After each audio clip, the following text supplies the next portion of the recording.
Welcome back to the Mullen Performance Audio channel.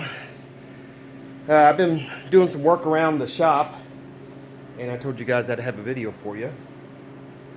And I just got done doing some tinkering.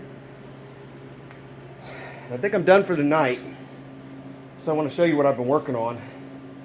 I got a buddy named Randon who said, "Hey, build me a box," and I'm like, okay. Hadn't did it in a while. Got excited though that somebody actually wanted to pay me to build a box, because usually when I'm building boxes, I'm just doing them for myself. So this is basically the first box I've got paid to do, which is awesome. Thank you, Randon.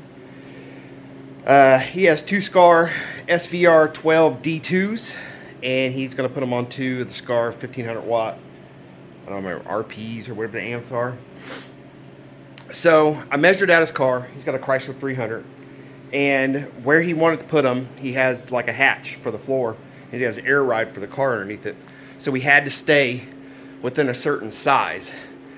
And the box is just a wee bit small for what I wanted to do. So, but I got on their website, checked out what they wanted. They wanted something like 21 square inches of port.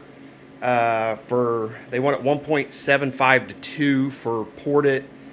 And we had just over like 1.6, 1.7, but then by the time you put in the speakers, you know, we're probably back down to about 1.5, which isn't the end of the world. It'd do, because right now he's got 112 and a prefab, and now he's going to have 2 in a decently tuned box. So it should would double the power. So it should be a hell of a lot better than what he's got. So I just want to show you what I've been doing. So, box is, like I said, it's, I think net was like three something. I don't know exactly. If you guys want to know the exact measurements, I can let you know. Port, like I said, there's roughly altogether, I think there's 45 square inches of port here. Each one of these called for like 21 to 22 square inches of port, and I think I ended up with like 44 or 45 square inches of port. I got the port. Now this box is going to be carpeted. I'm waiting for carpet right now because the carpet I ordered is on back order. So it didn't really matter what the outside of the box looked like. I just had to get this painted, because I wanted to paint this before I put the carpet on, because I don't want to paint after I put the carpet on. That would be kind of stupid. So I got the inside of the port painted. The whole box is totally glued. I didn't have to screw it. Ouch, I just got a splinter. Dang it, man. The whole box is totally glued together. I didn't have to put screws in it. I did anyway. Anybody that builds boxes knows that once it's glued, the screws and all that stuff does not matter. But I went ahead and did it anyway, just to kind of hold it together. It's kind of hard sometimes when you're building a box to put a box together. And you can brad nail it if you want, but sometimes the brad nails pulls out. Sometimes they just I don't know. I prefer to screw them together. That's why I didn't go crazy on the screws. I found this stuff at my local Home Depot, and they had all this stuff on sale. So I decided to go ahead and buy me a couple bottles of it, and then once I started using it, it was awesome stuff. They had it on clearance for like $2.50 a bottle. I think I bought like 5 bottles of it or something like that, because if I'm gonna start doing a lot more of these, I'm gonna make sure I got plenty of glue, and I've went through about half of that bottle just on this one box. Put a brace in here. I don't think it really needed one, but you know, you can never really overbuild. I put I had some random kerfs I put in here. I didn't do it on every single one, which is kind of stupid. I should have, but I think it's kind of overbuilt for what it is right now. I don't think it's really going to get that bad with those two 12s and that little amount of power.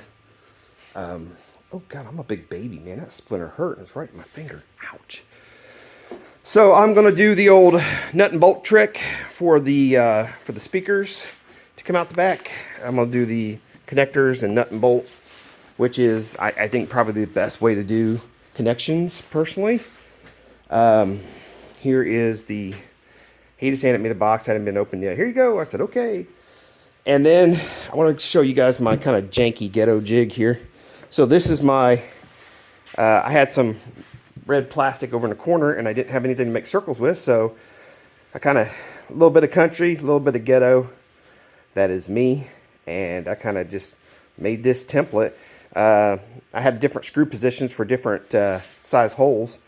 And it's the cheap way to do things. It's not the proper way to do things. I will get me the jig in the future. But for a quick and dirty hole maker, I mean, it does pretty damn good. And I'm going to end up with another splinter because I'm a baby. But yeah, so I can't wait to hear this box once we get it in this car. We got to do a little bit of rewiring and stuff.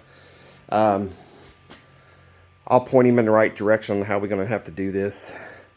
And because, you know, our idea of audio builds and stuff like that is, you know, zero gauge and lithium and cat banks and all that stuff. But other people's idea of car audio might be a couple 12s, a couple amps. And luckily he did buy an upgraded alternator. And well, because even two of these amps, you know, he needs an upgraded alt. Plus he's got air ride on the car. So, and when some of these newer cars, they don't like when you have a big drain on them because everything is ran in the car, you know. And plus you add, you know, a couple thousand watts on top of that and an air ride pump. They don't like it. So, but yeah, that's what I've been working on. It's not absolutely perfect. You know, I start all these projects and I'm kind of like, I want it perfect. I want it perfect. And it ends up being, by the time you get done, you just kind of, you know, oh, I screwed that up. Oh, I screwed that up. Oh, crap, I screwed that up. And before you know it, you're just like, hell with it. The project has to get done. And there's little bitty things that I would change or little bitty, you know, things that I might sand out here or there. But like I said, it's going to be carpeted. Me carpeting should be interesting because I haven't carpeted anything in forever. So this is going to be an interesting job when I get the carpet. And if I screw it up and it's on back order, dang it, I'll have to get more carpet. But, yeah, I hope, you know, I don't do too many of these because what you guys don't know is I was in a car accident a couple years ago. It really jacked my back up. So I work a little bit and then quit and work a little bit and quit. And that's just to get the work done. You know, I'm not going to sit on my butt and not do anything because my back is killing me. Sometimes you just got to get up and just work through it. And, but, you know, no excuses. We'll see what happens. When we get this in the car and get it playing, I'll get a video for you guys on top of that. Because I'm sure when it's done, I definitely want to hear this. So my car's in storage right now, and I haven't heard no bass in a while, and it's kind of sad. Gotta get my fix out, is what I gotta do. So, but if you guys see anything on this box you don't like, critique me. You know, I'm an adult, I can take it. If you say, hey, that was stupid to do it that way, tell me. If you say, hey, there's a better way to do that, tell me. You know, I'll take criticism. I don't care. You know, that's what part of being an adult is. You know, you get critiqued, you get past it, you go on with life. I think next time I won't draw on as much as box, or won't draw on the box as much, because I'm one of those guys that like to lay out. I don't just like make a little mark. I like make the whole mark across the front, and yeah. And then by the time I'm trying to sand all that crap off, so it's a learning experience. Again, like I said, critique me. If you see something I did stupid, say, hey, that was stupid. Now, my next box I'm going to build, I'm going to try the brad nails and wood glue, and we'll see how that goes, because I'd really like to get a real stained finish on my next box. I'm going to do a stained clear finish on my next one. And that's going to be a little bit, I don't want to see screws, I just want the box. So, you guys tell me, anybody that's built boxes and knows more than I do, which is almost everybody, how do you guys get those perfect put together boxes where you don't see the fasteners? Is it just brad nails and then when you get up close you can see the like little tiny holes? Or are you just gluing it and clamping it together? I mean, you know, you can glue and clamp a box. I can buy clamps. All I got is these regular little crappy, I got these little crappy Craftsman, these things, which, you know, they're good for what they are, but I don't have any big, like, wood clamps. My father, I'm sure he's got a million of them over there, and he can give me some. I mean, I could clamp boxes together. That's no problem either. Is it just, glue and clamps? Is that what you guys are doing? Is that what makes a nice finish on a box when you want to stain it? I don't know. Just tell me. I don't care. Critique me.